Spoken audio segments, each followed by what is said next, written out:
সালাউদ্দিনকে কেউ গুম করে নাই, কেউ খুন করে নাই, কোনো জায়গায় না, আপোষে গেছে। ঠিক যেমনি শেখ মুজিবুর রহমান 25শে মার্চ 1971 সালে নিজ ইচ্ছায় পাকিস্তানে গেছে।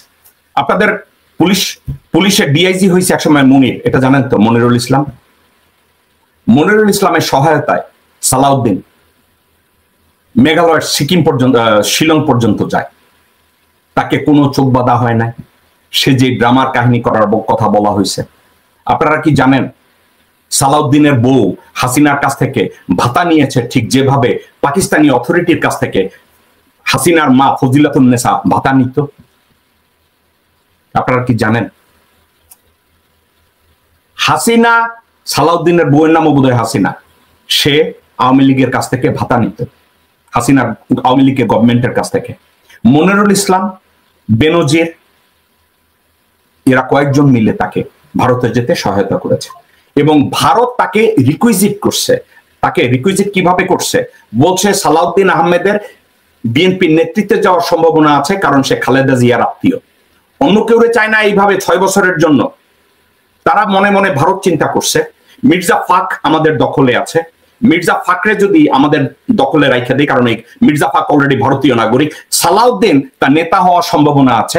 সালাউদ্দিনের জন্য, সালাউদ্দিন খালেদা জিয়ার আত্মীয়, এবং সালাউদ্দিনের বিএনপির নেতা যেহেতু হওয়ার সম্ভাবনা আছে, হাসিনাকে সরাসরি রিকুইজিট করছে, বলছে সালাউদ্দিনকে এখানে পাঠাও।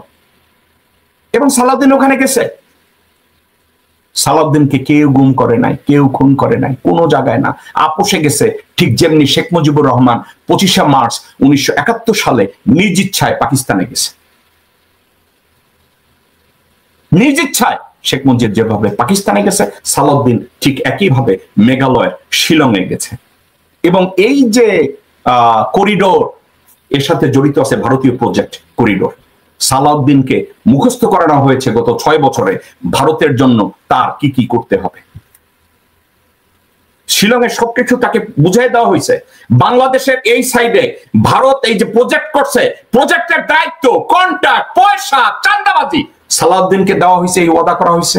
এবং এর ওয়াকার যদি এখনো সেনাপ্রধান থাকে, তাকেও ওখান থেকে ভাগবাটোয়ারা দেওয়া হবে, কারণ ভারতের সড়ক উন্নয়ন কর্তৃপক্ষ ওয়াকারের সাথে যোগাযোগ করে, কারণ ভারতের মন্ত্রণালয় এই ব্যাপারে ওয়াকারের কাছ থেকে অ্যাপ্রুভাল দেয়।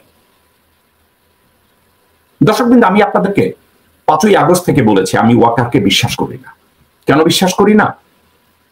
প্রথম দিন ওয়াকার যখন বডি ল্যাঙ্গুয়েজে সে যখন ভাষণ দিল, প্রত্যেকটা হত্যার বিচার হবে, বিডিআর হত্যার বিচার হবে, আপনারা আমার উপরে আস্থা রাখুন, আমার উপরে আস্থা রাখুন, বিশ্বাস করুন, ও যখন এই কথা বারবার রিপিট করছিল, আমি জানি ও খানকিমাগি পোলা। কারণ মিথ্যাবাদীরা বারবার বলে আমাকে বিশ্বাস করুন। মিথ্যাবাদীরা, ডায়াবলিক লায়ার, প্যাথোলজিক্যাল লায়ার, খানকির পোলা, তারা প্রায় বলে আমারে বিশ্বাস করুন, আমার উপরে আস্থা রাখুন।